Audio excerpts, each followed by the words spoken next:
Yeah, we're hosting the NCAA South Central Regional. I believe this is the 4th time we've hosted the regional since we've had the course. Right now, our men's team is ranked 3rd in the region. Coming into the meet, our women are ranked 4th. Top 2 teams automatically qualify for the national championships. The course looks like it's in great shape right now. We're excited to host. Here we got, on paper, we've got probably Eric Cazares looks like our best individual chance to qualify, along with Julia Abel, who missed qualifying for nationals last year by less than a second. So we're excited. I feel like both teams come in with some good momentum. The men are coming off of 5th at the SEC championships, which was a significant improvement over a 9th place finish last year. Our women are coming in off an 8th place finish, which is also significantly improved over their 11th place finish from a year ago.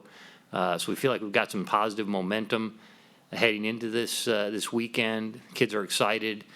The teams we've got to beat on the women's side, we feel like we're actually right in the hunt to qualify as a team for nationals. I mean, it's just a matter. It's not going to be easy. We have to get out there and execute. On the men's side, the men's team is really fired up. I mean, they felt like they kind of took a little bit of a chance at the SEC meet, knowing that probably the top 4 teams were for us to break into the top 4 on the men's side last week would have taken a really spectacular race, and they kind of went for it. We got out pretty aggressively. And we were, just a solid 5th. Nobody was close to us. 6th place was well behind us. 4th place was well ahead of us. We kind of took a chance to see what we could do and kind of finish right where we were supposed to finish. So we're fired up going into this weekend. The home course, I don't ever want to jinx myself by saying we have any kind of home course advantage, because I don't know if that necessarily comes into play too much. But it is nice to sleep in your own bed, be in a normal routine, and we have traditionally run pretty well at home. So. All right, we'll start questions with Travis, front row on the right. Hey, Coach, I know talking with Julia earlier this year that she said making the regional was a big deal for her, and because they felt like they were just that far off, like you said. How special is it to see them achieve that hurdle this year? Well, I mean, moving up in the SEC ranks the way they did, I think that they've taken a positive step this year. So, but I think the real fulfillment will become trying to make nationals, and I really think they know where they're at, and really LSU beat us by 7 points at the SEC meet, and we haven't seen Texas all this year, but we know their personnel, and I'm sure they're doing the same thing right now. They're looking and going, well, how's this girl running? This girl, et cetera, et cetera. We're all doing the same thing. We're looking at who their personnel is, and they're looking at who our personnel is, and seeing how we match up and who didn't run it. We had one girl out who's been a top 5 girl for us all year out at the SEC meet with the flu.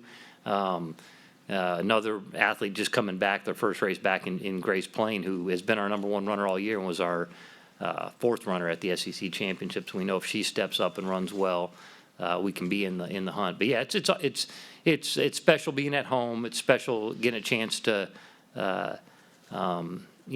It's exciting to be at the point where we're not just we're running regionals, but we don't have a chance to go to nationals. It's more exciting to be in that position where it's realistic now, and that's what the kids all talked about in the tent after the race at SECs. They kind of felt like after last year we were kind of shell-shocked after the SEC championships because nothing went well, nothing went right. And this year they walked away going, hey, we didn't knock it out of the park or anything, but we held serve. And that's not been historically, that's not what we've always done.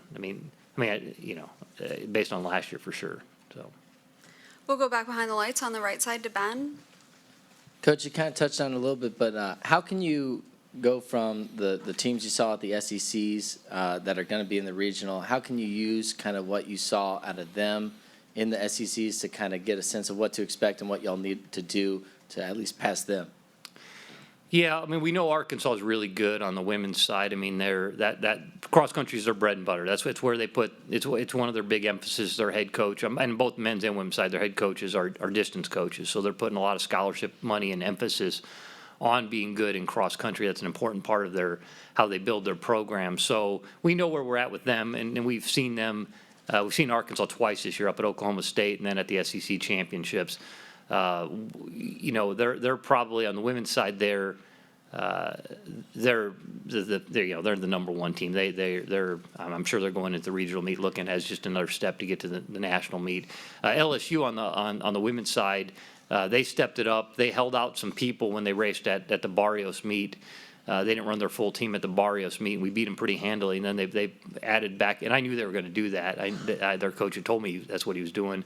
They added a few people back into their lineup at the SEC meet, and they snuck by us in the last K. We were ahead of them until a K to go, and a K to go we were 1 point, or we were tied with them with a K to go, and then they beat us by 7 points over the last K of the race. And it really was we had one of our athletes who struggled a little bit the last K there. So we know we just have to be able to close the door at the end of the race is what we're going to have to do. Hopefully it helps being at home. I think like I said, we've traditionally run pretty well at home. Those are the two schools we'll see from the SEC. We've seen almost everybody else in the region other than Texas, because Texas doesn't come to our meets anymore, and we just haven't seen them. So We'll stay behind the lights and go to the left side to Tyler. Coach, I know you said you didn't want to, jinx it, call it any sort of home course advantage or anything, but, running regionals at home, in a good position with a chance to go to nationals, how does that help just the program and all, recruiting-wise and everything like that? Well, yeah, it's nice. I mean, I've been told by a lot of high school athletes that they're going to be out there watching, because the state championship was this past Friday and Saturday at Round Rock, and I had plenty of kids come up to me telling me they're going to be at our meet, and kids have been emailing me and texting me, hey, what time are the races, et cetera, et cetera. So I think, in the past we've had some pretty. It's an exciting atmosphere because our kids come out and get into it. The kids that aren't running, obviously we can only run 7 men and 7 women at the regional championships, and we've got 20 plus on both our men's and women's teams. So all of those athletes are out there supporting. Plus we've got about 130 on our men's and women's track and field team. Most of them are going to be out there cheering and supporting.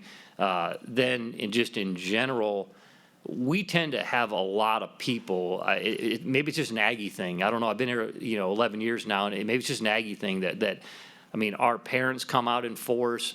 People that are just in the community that pay attention to track and cross country tend to come out in force and pay attention to the sport, and so it creates an exciting atmosphere. And so, yeah, that helps in recruiting. There's no doubt about that. We've got.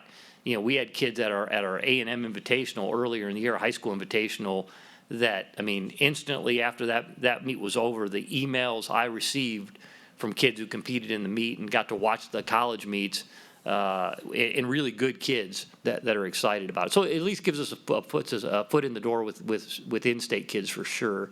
And having this course really helps us with in-state kids. They know that we're a place that obviously we're putting. Maybe we can't put as much scholarship money into the cross-country side of things as some schools until the NCAA changes the rules, of course. But we do have the peripheral support, the support of the kind of course we have, the kind of support we have, the kind of infrastructure we have to be great in anything. And that's the great thing about being at Texas A&M. You don't have to compromise. So, sorry, my long-winded recruiting spiel there. Any more questions for Coach? All right, thank you. All right, thank you guys, and hopefully I'll be back next week talking about the NCAA National Championship.